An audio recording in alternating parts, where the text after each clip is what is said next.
Hello everyone. This is Richard from Revive My Retro, and on this one I'm working on my personal Dreamcast console.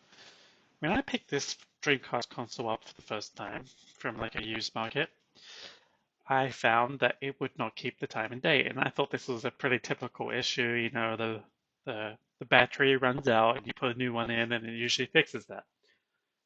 So I took it home and put a new battery in, and to my surprise, the time and date wouldn't set and it just displayed the 1st of January 1950 and had all zeros in the time, and it wouldn't even go on to the next minute. So the next thing I did was I replaced all the capacitors on the Dreamcast, and I cleaned the board, and still it wasn't keeping the time and date. Same thing. So the new battery, new capacitors, and I thought, okay, what's going on here?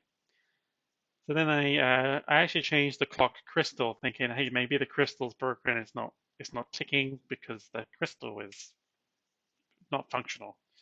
So I bought the little pack of the same crystals. They're pretty cheap.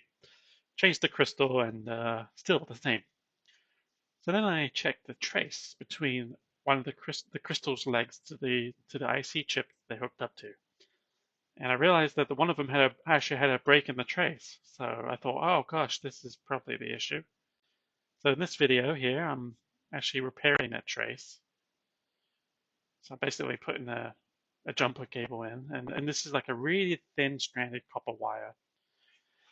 And it's shielded, but when you heat up the ends, the shielding kind of burns off, and then you can solder it into where you want to put it. It's nice for fixing really small traces like this, and this is under a microscope, so it is harder to do when it's so small.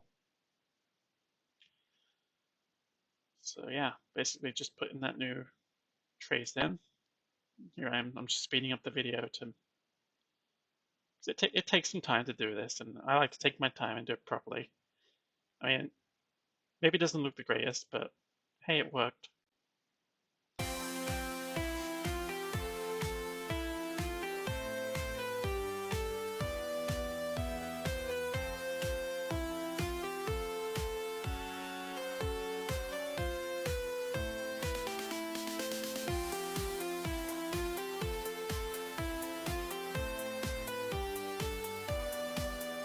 This is just me covering it up with that protectant stuff that cures under UV light, and it's just to keep it still. The copper wire was already kind of shielded, not shielded, but it had like a kind of like a coat on it that it wouldn't conduct, to touch something else. And it conducts on the ends that you kind of burn off the non-conductive sort of shielding on it. So there it is, cured. And then I went to plug in my Dreamcast to check. I honestly thought that would be it.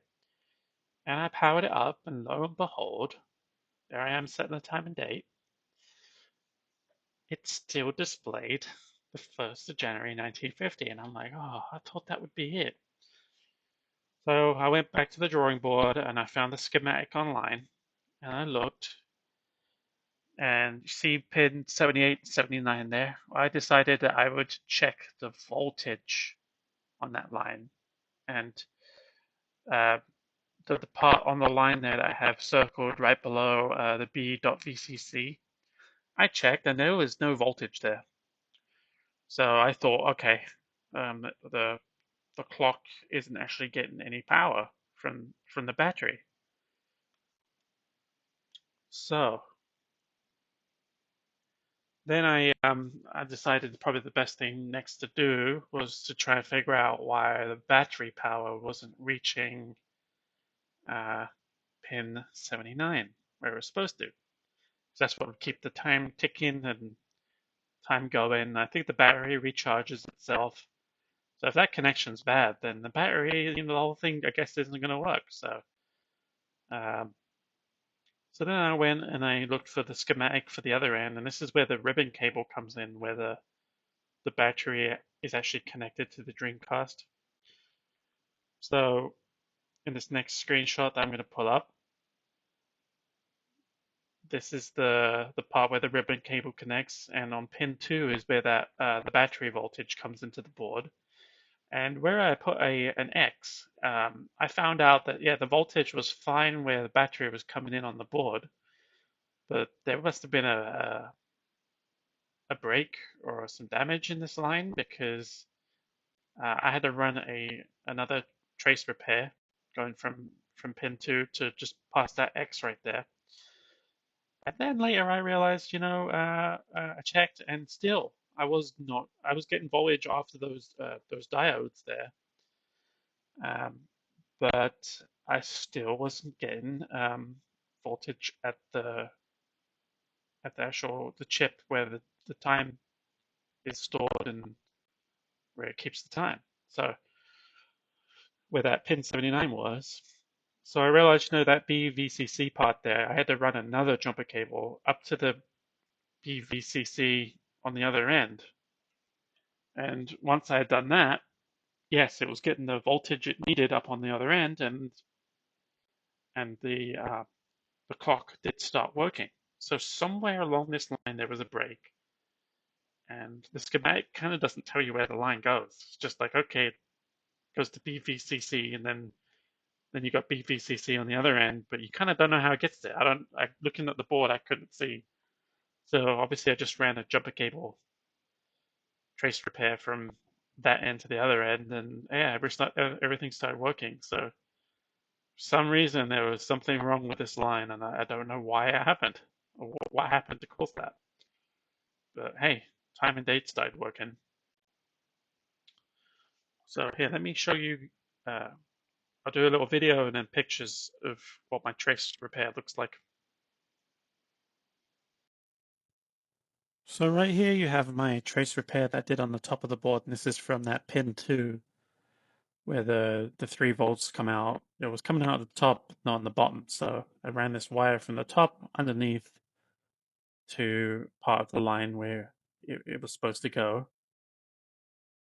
And then this picture is from underneath the board, and this is basically past those diodes where it was supposed to go all the way over to uh, that pin. What was it? Pin. I'm forgetting which one it was. I think it was 79. Pin 79. It's where it's supposed to go up to. This video, you can see I've gone from pin 2 to the underside of the board to fix that first bad trace. And then from past those diodes there all the way up to where pin 79 would be on that IC where the clock works. So if you enjoyed this content and you like my videos, please encourage you to subscribe to my channel. It really helps me out. I also have a Facebook page you can follow where I post pictures and updates of different things I'm working on.